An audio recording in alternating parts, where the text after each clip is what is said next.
வணக்கம், இது ஆர்த்தி கஃபே. இன்றைக்கி நாம் என்ன பார்க்க போகிறோம் அப்படின்னா பூஷணி அவியல்.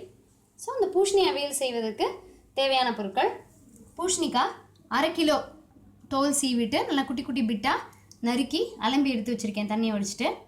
நல்லா தயிர் வந்து ஒரு 100 ml எடுத்துக்கோங்க. இது வீட்டு ஒரு ஊற்றின தயிர் தான், அதனால் நார்மலாக பாலில் இருக்க கொஞ்சம் தண்ணி தான், கெட்டி தயிர். இது ஒரு 100 கிராம் துருவன தேங்காய் டைட்டாக பேக் பண்ணி எடுத்து வச்சுருக்கேன். தாளிக்கிறதுக்கு 2 கொத்து கருவேப்பிலை, பச்சை மிளகா ஒரு 3, ஜீரகம் 1/2 டீஸ்பூன், உளுத்தம்பருப்பு 2 டீஸ்பூன், உப்பு தேவையான அளவுக்கு, தேங்காய் எண்ணெய். ஸோ இப்போ இதில் நம்ம என்ன பண்ண போகிறோம் அப்படின்னா, அந்த வேக வைக்கிறதுக்கு தேவையான அளவுக்கு தண்ணி. இந்த பூஷணிக்காவை குக்கரில் போட்டு தேவையான அளவுக்கு உப்பு போட்டு ஒரு 2 கை மட்டும் தண்ணி தெளித்தா போதும். ஏன்னா பூஷணிக்காவே தானே தண்ணி விடும் ஹீட் ஆக. ஸோ 2 கை மட்டும் தண்ணி தெளித்து ஹை ஃப்ளேமில் 2 விசில் விட்டு ஆஃப் பண்ணிடலாம். தானாகவே அந்த ஸ்டீம் போட்டோம்.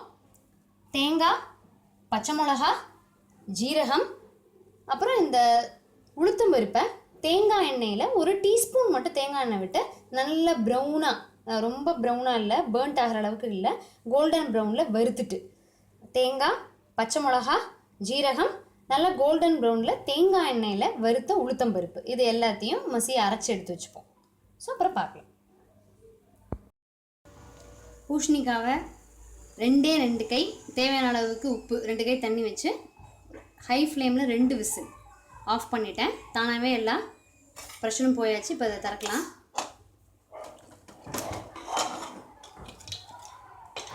நல்லா வெந்துருச்சு. அதே சமயத்தில் நம்ம அந்த 2 கை தண்ணி தான், அது பூஷணிக்காவே வந்து கொஞ்சம் தண்ணி விட்டுருக்கோம். ஸோ நம்ம இதை என்ன பண்ணலாம் அப்படின்னா, இது கூட டைரெக்டாக நம்ம வந்து அந்த தேங்காய் எண்ணெயில் கொஞ்சம் நல்ல ப்ரௌனாக வறுத்து வச்ச உளுத்தம்பருப்பு, தேங்காய், பச்சை மிளகா, ஜீரகம், அது எல்லாத்தையும் நல்லா விழுத அரைச்சி வச்சுட்டேன். தண்ணி வந்து ஒரு 2 டீஸ்பூன் ஊற்றி தான் அரைச்சிருக்கேன்.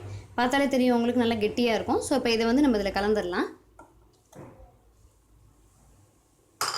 கலந்துட்டு இந்த தேங்காய் விழுதோடு சேர்ந்து பூஷணிக்காய்க்கு வந்து ஒரே ஒரு கொதி வரணும். கொதி வந்ததுக்கப்புறம் தான் நம்ம எதை சேர்க்க போகிறோம் அப்படின்னா தயிர் சேர்க்க போகிறோம். ஸோ இப்போ இதை வந்து நம்ம லைட்டாக அப்படியே கொதிக்க விட்டுடலாம்.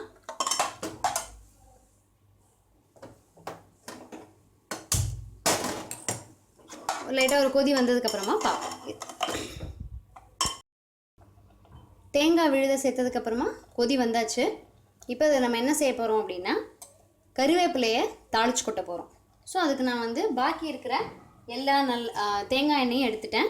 அதே மாதிரி இதையும் ஆஃப் பண்ணிவிட்டேன், அடுப்பை ஆஃப் பண்ணிவிட்டேன். இப்போ வந்து பாக்கி இருக்கிற தேங்காய் எண்ணெயில் கருவேப்பிலையை மட்டும் தாளிச்சு கொட்டிடலாம். ஸோ இப்போ இது வந்து நல்ல சீக்கிரமாக நம்மளால் செய்யக்கூடிய ஒரு அவியல். அதில் வந்து ரொம்ப அருமையாக இருக்கும், வாசனை கமகமன்னு இருக்கும்.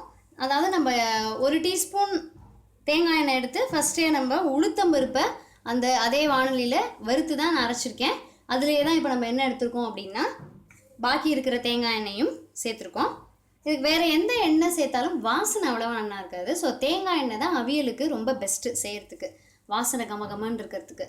ஸோ இப்போ இதில் வந்து நம்ம கருவேப்பிலையை நல்லா தாளித்து அவியலில் சேர்த்துடலாம். அப்புறம் இன்னொன்று, நீங்கள் எப்பொழுதுமே சாப்பிட போகிறோம் அப்படிங்கிறதுக்கு முன்னாடி தயிர் வந்து சேர்த்துட்டா போதும். ஏன்னா பூஷணிக்காவும் தண்ணி விடும், தயிரை சேர்த்து ஃபுல்லாக இல்லை, ரொம்ப நீர் காயிடும். நல்லா கெட்டியாக இருக்கணும் அப்படின்னா நம்ம சாப்பிட்றதுக்கு முன்னாடி தயிரை சேர்த்து கலந்து பரிமாறிக்கலாம். ஸோ இப்போ இதை வந்து தாளிச்சு கொட்டிடலாம்.